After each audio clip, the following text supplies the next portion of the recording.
if that works. We'll just kind of, we can keep this super casual. I know, Michelle, you've been on some of these previously.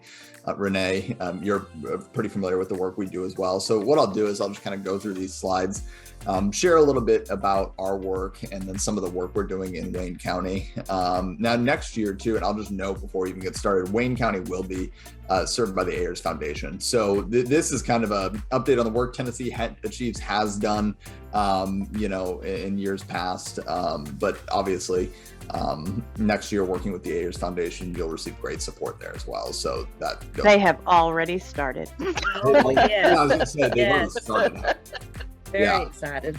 Yeah, no. So, we'll just kind of give you a snapshot on what tnAchieves has done. And of course, we're always there to help too, if we can do anything. But my name is Tyler Ford, for those who haven't met me before. I know, Michelle, you and I have met before. Renee, we've definitely talked before in the past as well. So familiar with everyone here. Obviously, tnAchieves, a nonprofit organization. We partner with the state to administer the Tennessee Promise, and we've worked with, since the program first began, 440,000 high school seniors across the state and 71,000 volunteers. So we've been able to, and been lucky enough over about 12, 13 years now, to have a pretty big impact on a lot of students and serve with a lot of community stakeholders in this work. We've also been able to work with more than 600 high schools annually and 67 eligible post-secondary institutions. So, as you know, we're always going out to high schools. We're hoping to get back to that again in the near future, giving presentations, helping with Tennessee Promise applications and FAFSAs, and doing the work to make sure students are on the right track throughout the college going process. Of course, Tennessee Promise is kind of the banner component of our work. It's the piece that everyone knows. This is the state's last dollar scholarship that provides anyone in the state the chance to attend community or technical college, tuition and mandatory fee free. Really something we're leading the way in. Not every state across the country gives their students this chance, but our seniors obviously have this chance to pursue a post-secondary credential without the debt and without the concern of how they're going to pay for it. We pair every student with a volunteer mentor, as you know, someone from their community who's just there to help them and there to offer them guidance in the college going process, which is one that can get confusing. It can get overwhelming at times. And the mentor is one there, someone who's there to just kind of level the playing field and make sure that every student has a resource to guide them through the process. It's our belief, though, that every student should have a little bit of skin in the game, should have a little bit of a commitment as part of this scholarship program. Because if we're going to provide them the financial resources to access college, if we're going to provide them the local support component, we want them to give back just a little bit. And they do so with 8 hours of community service every semester they enroll using the scholarship. So that's certainly one of those components of our program that has been there since the beginning and will continue to be there as we look to the years and the existence of this program, really, because it really is our belief that students should have some sort of a skin in the game with this program. We also are always working, though, to support students with other additional supports beyond scholarship support, beyond mentor support.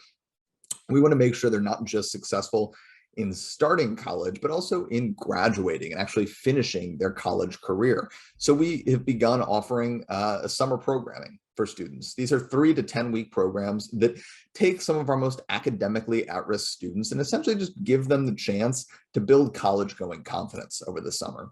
So they can potentially test out of some learning support classes that they may be required to take during their freshman year. But I think, even if they aren't able to test out of those programs, what we see is this program allows those students the chance to get better in their college career or get better in their college preparedness. Their scores improve by the end of this program. And even worth noting as well, they just leave it feeling more ready. Instead of dealing with anxiety and nervousness in their first few days of college, they're just ready to hit the ground running. They've done it for a few weeks over the summer, and they just feel better about the entire process.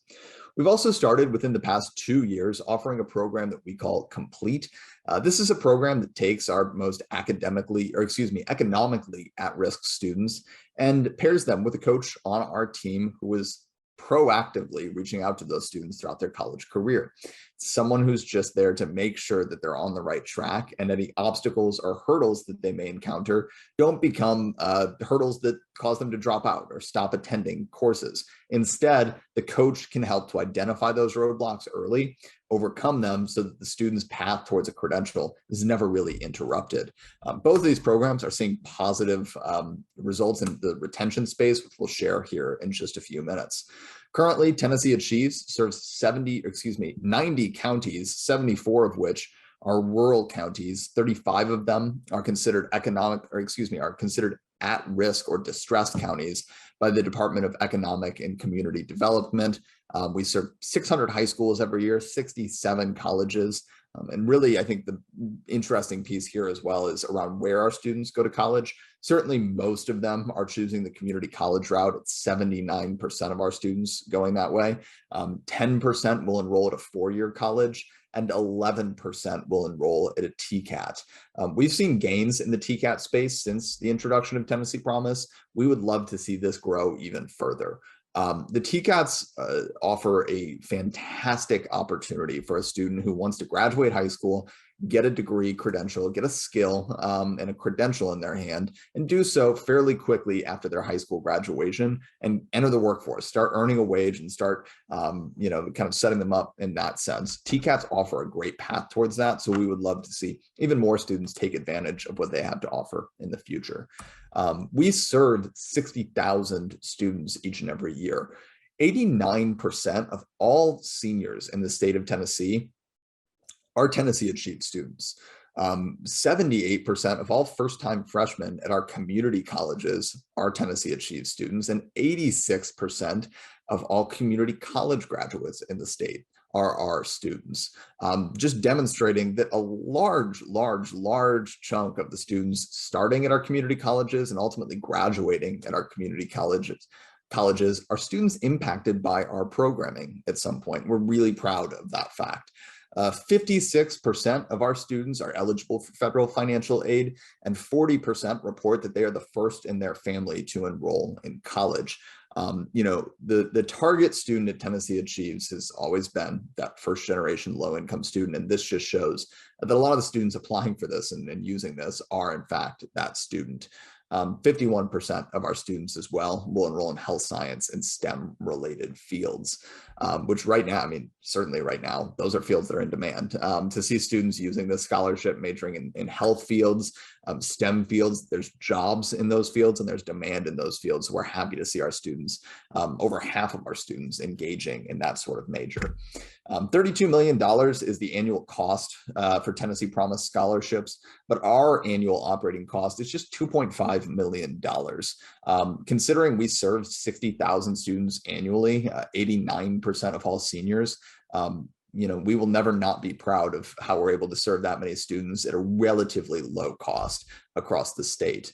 But speaking to Wayne County specifically, 99% of your students are filing the FAFSA. That is fantastic. The FAFSA is the free application for federal student aid. It is difficult to complete the FAFSA. It is confusing to complete the FAFSA for many students. It can be a roadblock, but not in Wayne County. Students are filing it at a rate of 99%, which is 13 points higher than the statewide filing number.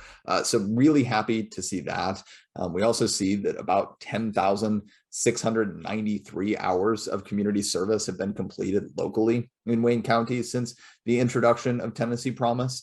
And statewide, we've got 3.3 million hours of community service completed since the program's inception. Community service is one of those pieces of this program, I think, that it doesn't get talked about as much, but to have almost 11,000 hours of service completed locally, these are students giving back, frankly, at higher rates than they probably would be otherwise. So to see that sort of community engagement, to see students volunteering, I think is a great benefit of this program. And hopefully it creates a culture too, where students are at a much younger age giving back, and they continue to do so long into their post-secondary journey, and certainly even beyond that when they step into a career. Would be our hope, hopefully. So certainly great FAFSA filing statistics, as well as in the community service space, many hours completed. We saw 157 students applied for Tennessee Promise this past year, and over 60,000 students applied across the state. Now, when we look at enrollment data, what we see is 62 students enrolled using Tennessee Promise, which is, about a third, a little over a third of the students applying. We've got more than 17,000 though enrolling across the state. The first year retention rate locally in Wayne County is 81%, which is 14% higher than the statewide number here. Certainly something to be proud of there. And the 3-year graduation rate is 2% higher. It's 37% than the statewide number. So, when we look at the graduation and retention numbers, there is certainly an opportunity to statewide get these numbers up even higher. We don't want to be content with these numbers because, we need more students graduating and more students retaining. That's not in doubt. But we are seeing positive progress here. And certainly in Wayne County, your retention number is really solid. And we're seeing a positive trend in graduation as well. I do want to provide, though, just a little bit of context around what those numbers mean compared to students who do not participate in Tennessee Achieves programs. So, like I said, 67% is the number of students, is Tennessee Achieves students who enroll at Tennessee Promise eligible institutions. 67% will retain. That's 14 points higher than first-time, full-time freshmen at a community college who are not a part of Tennessee Achieves programming. Now, 74% of Tennessee Achieves students at any college will retain, 21 points higher than their peers who do not. So really promising data in the retention space there. And the 6-year graduation data is positive as well. We see that 51% of Tennessee Achieves students at a community college will graduate. That's 16 points higher than first-time, full-time freshmen at community colleges who are not a part of this program as well. So I think, just to kind of circle back on this point, I think the idea here is that Tennessee Achieves students who are participating in this programming are able to retain and graduate at higher rates because they're able to focus more and more on what really does matter. And that's being a successful student, it's going to classes, and it's just staying in school, right? We take some of the stress about where they're going to find the supports they need and where they're going to pay for college off of their shoulders, which is having an impact on their ability to actually succeed in college. As I said at the beginning, we do have some promising data as well on those additional supports that we've added for programs, or for students, So, we offer summer programs, as I said. We offer a complete coaching model for those students who may be at risk for dropping out or not finishing their college careers. And the results, especially in the retention space, are really promising here. We see that students who participate in a summer program are 34% more likely to retain than their peers who do not. We also see that for our students who are coached, they're 23% more likely to retain than their peers who are not coached. So again, these programs are making a difference in a student's ability to stay. And that's ultimately the goal. We've also introduced a new program in Knox County, which takes really all Knox County students, and using some private local dollars that have been made available, we offer them all coaching, and we offer some additional financial support for students who may require it for things like, transportation. Maybe they need course materials that they can't afford. We now have some ability to help out in those situations. Students who are part of that program retain at a rate 42% higher than their peers who are not a part of Knox Promise. These, I think, three, I just kind of want to, internally at Tennessee Achieves, we are always looking at programs like this, added layers of support that we can provide for students to make sure those gaps are filled, to make sure that students' needs are met, by combining summer programming with coaching and addressing student concerns. We hope we can make a positive dent in the data showing that we are, particularly in students' ability to retain. But there is, one big thing we need to address as we look forward to 2022. Across the state and across the country, locally, certainly, college going has decreased in the past year. The pandemic has presented a lot of obstacles in students pursuing their post-secondary education. Students who had plans to go to college 2 years ago may have dropped those plans because of any number of changes to their circumstances in the past year. As you can see, when Tennessee Promise was first introduced, we saw a statewide spike in college going, and we held pretty steady there for many years thereafter. But the pandemic caused a pretty big dip in college going across the state, and about a 6% dip locally in Wayne County. So I'll tell you, it is our goal, it is our effort to make every effort possible in the coming year to get this back to where we were. We don't want to see this become a trend where college going continues to decrease in the coming year. At tnAchieves Achieves, we're going to do everything possible to, shift this back in the right direction so that we don't see us lingering down here for too long. Of course, as we look to the year ahead, mentoring is going to be a big part of this. Now, as we said earlier, because Wayne County is going to be shifting and working with the Ayers Foundation, we won't be recruiting mentors in Wayne County. But with that said, anyone from Wayne County can still serve as a mentor in a surrounding county that we serve in. There's no problem with that. We're going to continue to offer virtual mentoring in the coming year. So if someone's interested in serving students anywhere in the state from Wayne County, they can.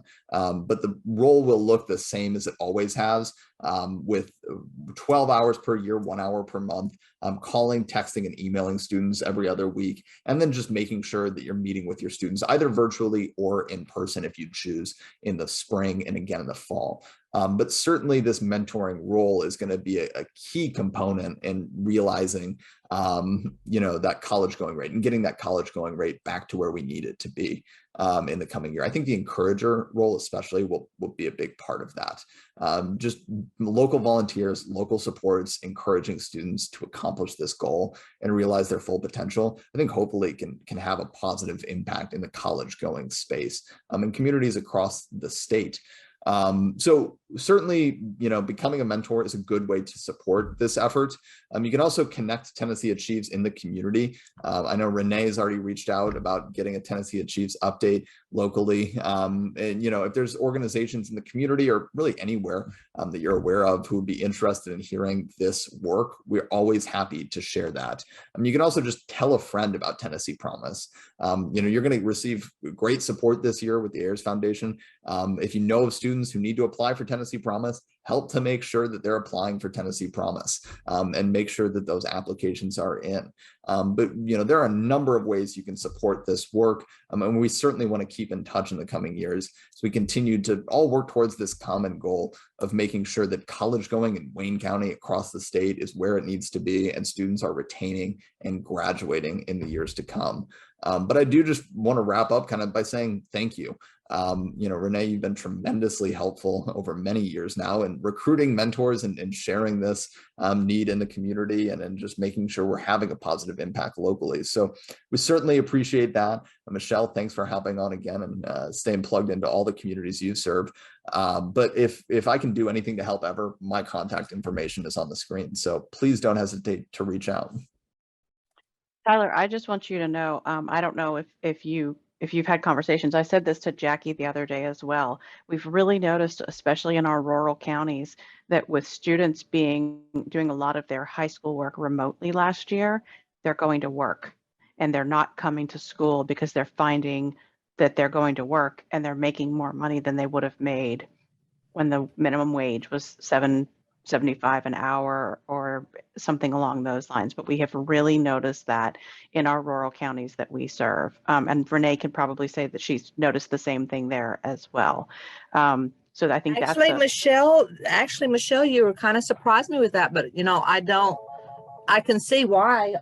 I can understand that. I actually thought that maybe it was more because the lack of broadband here, that maybe people were afraid to go to college in a virtual setting, that they're so familiar with that on site that kind of scared them off. But yeah, that's interesting to know, from your perspective, what you're seeing. Yeah, that's what we're seeing. That's what we're hearing from these kids. They have a job, and that's a challenge. Tyler, I think that there's a place that Tennessee Achieves. There's a gap. And I don't know that necessarily that gap is in Wayne County, but I can tell you here in Murray County, I talked to my vet son who goes to Columbia Academy, and he had no idea about Tennessee Promise.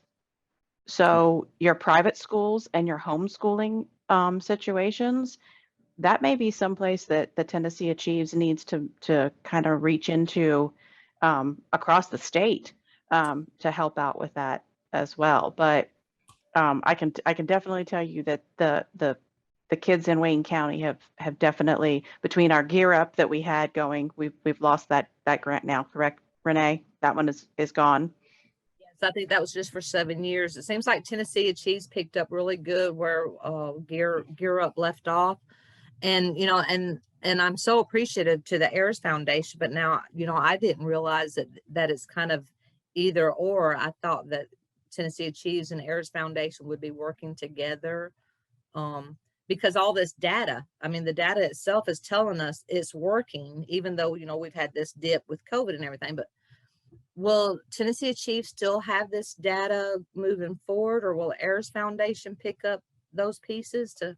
In terms of pulling new data, Yes. we will not. So for the data like that we would have to pull from like clearinghouse and things like that, we would not pull. But the Ayers, and I can't say with absolute certain, I would imagine they would be pulling this, but I can't say for certain on that. They do, Renee, because they have it in Lawrence County, so we see it there as well. As a matter of fact, we have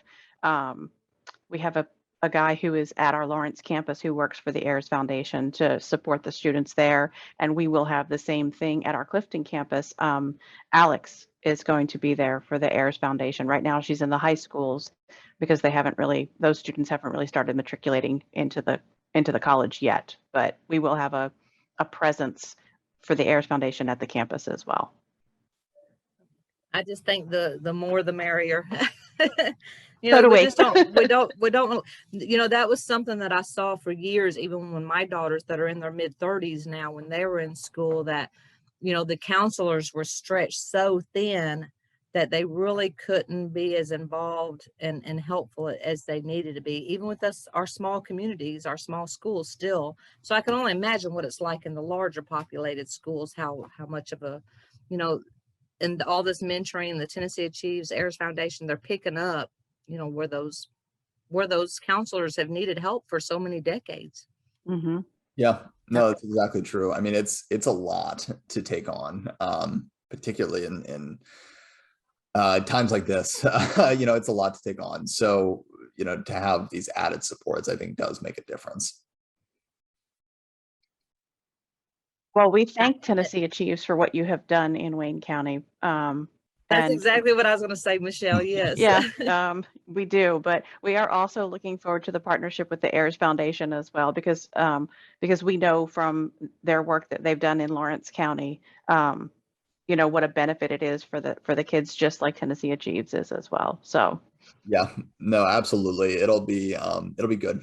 And we I appreciate. was thrilled to see the FAFSA application rate for Wayne County. That's amazing. Renee, I don't know if you've seen other numbers, but that is phenomenal. It's back to that one-on-one. You've got to have that one-on-one connection there. Yep. Tyler, and please forgive me for even asking this, because I know how many years y'all have been here. Tennessee Achieves, did they go into the middle school at all? Is there any thought of expanding, kind of reaching down to those 7th, 8th graders when there's that critical stage of what am I even thinking about doing? I think one of the challenges is, we always talk about how could we break through earlier with this. I think it is just a matter of scale.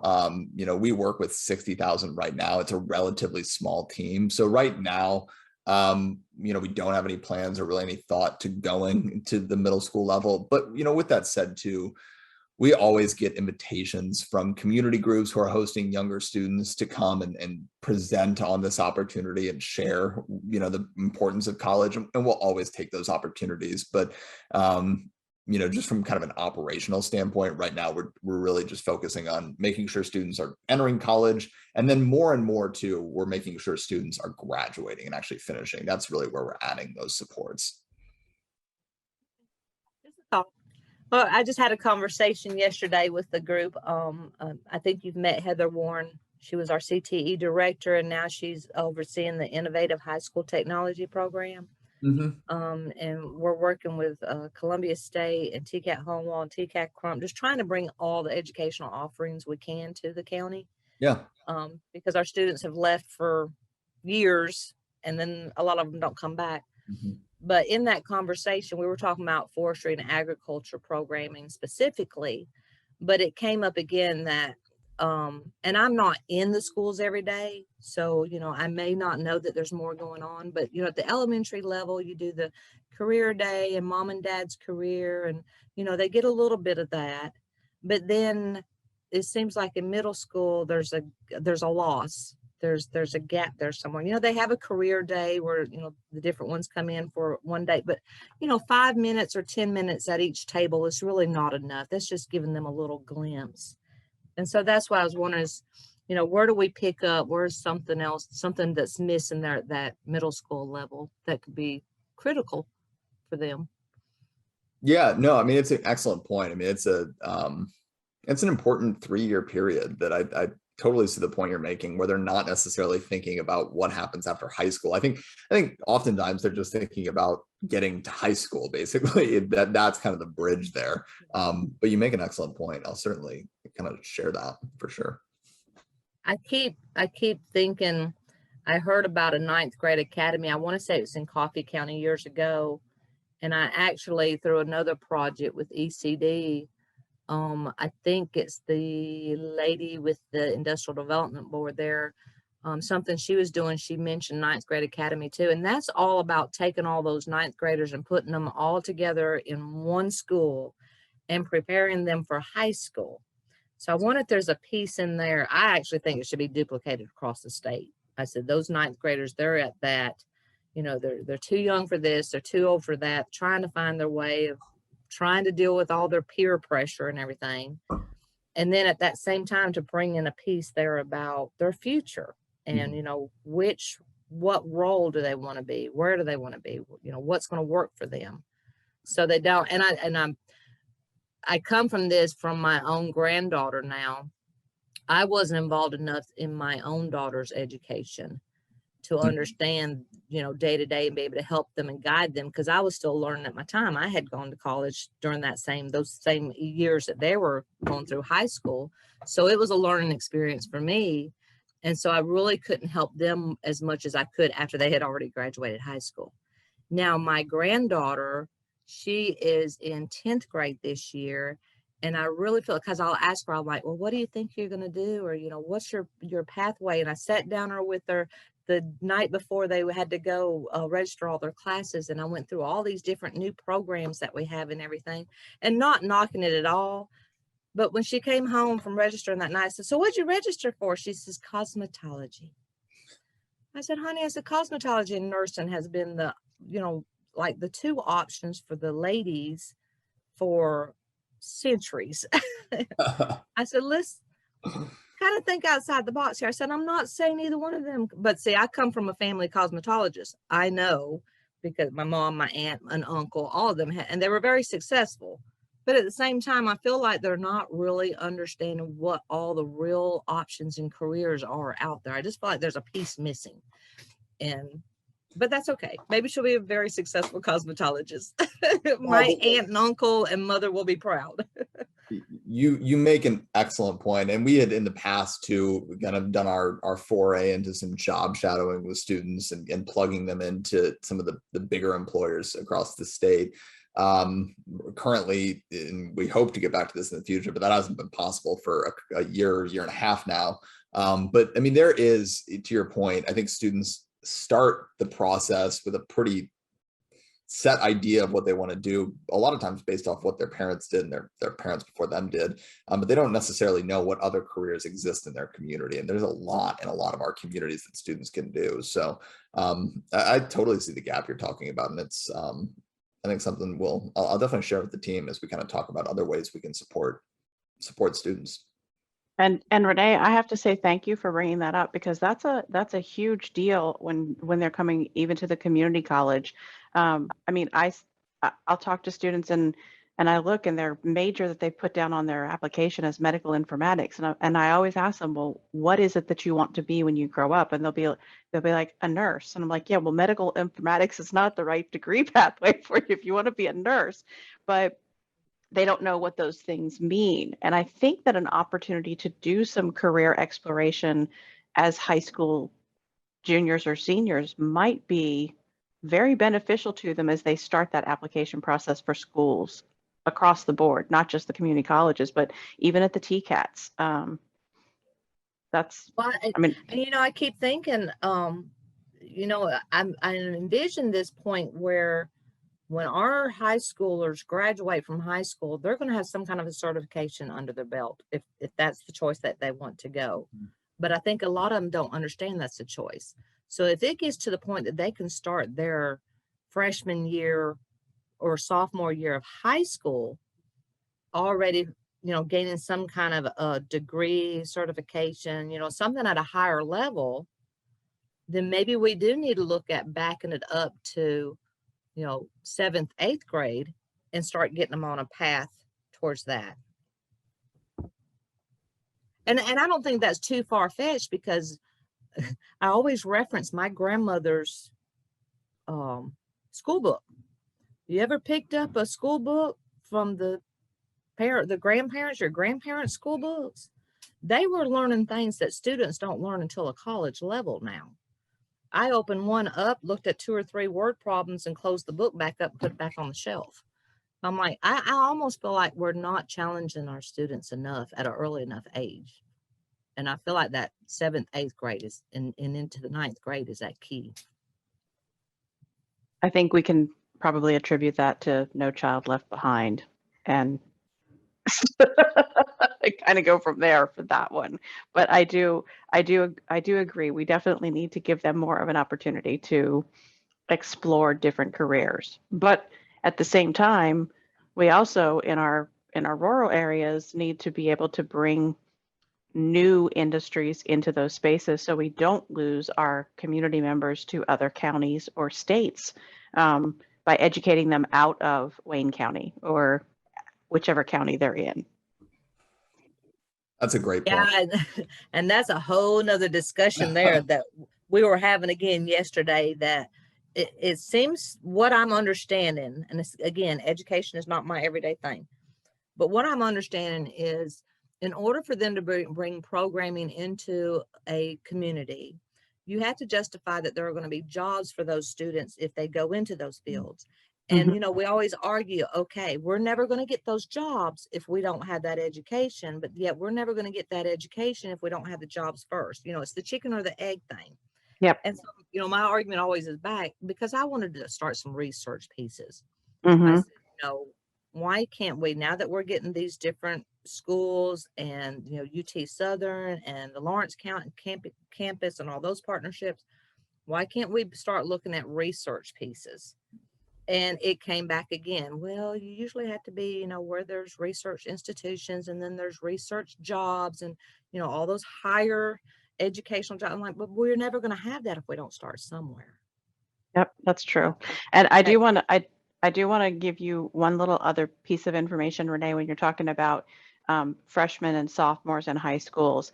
A lot of the community colleges and TCATs do have a minimum age of 16. So getting those kids those, unless they're gifted, those spaces in the community colleges or the TCATs as DE classes may be a little more challenging, just because of the age. We don't have that. Where I came from in North Carolina, we had just started a, it was the, a fellow where they- Tar Heel. yeah. That's why you and I are on the same wavelength all the time. Yeah, we talked about this before. We talked about this, but they have a high school embedded at the community college, so that, you know, they are working on a 2-year degree at the, what do they call it? Middle college, I think is what they call it. Yeah. They're working on that 2-year degree as they're completing their years of high school. So they graduate from high school and they have a 2-year degree. So that's really the only way you're going to get them to be in there at that freshman and sophomore level. So we'll have to expand on that a little bit more, because I'm thinking, okay, with like the Beavis Education site, it is owned by the city of Collinwood. Mm-hmm. If there's an opportunity there. There's a lot involved with creating a middle college, and I'm not sure where we are in Tennessee with that effort. That's probably something. Yeah, that might be something we get in the room with Heather Warren on too, now with her new role. over Mhm. there. She's actually stationed over there all the time now. Yeah. But Tyler, I'm sure we're getting way off No, topic I was here. just thinking this is the one of the most productive following this presentation conversations I think we've had. So I'm thrilled with it. Are you going to be able to share this information with us so we can share it with our counterparts? Yeah, Okay. I can email out the slides. We'll also have them recorded and posted to our website as well. So anyone who missed it will have access to it. And let me know, if somebody can come week after next, even if you're not serving us, here forward, we'd love for you to show the impact of what y'all have done. Yeah, absolutely. I will definitely follow up on that for sure. Great. Thank you, Tyler. Well, thank you all so much. This has been, like I said, it's been a great conversation. I learned a lot. All right. All right, y'all. Have a Have a good good rest of the one, everyone. week. Bye.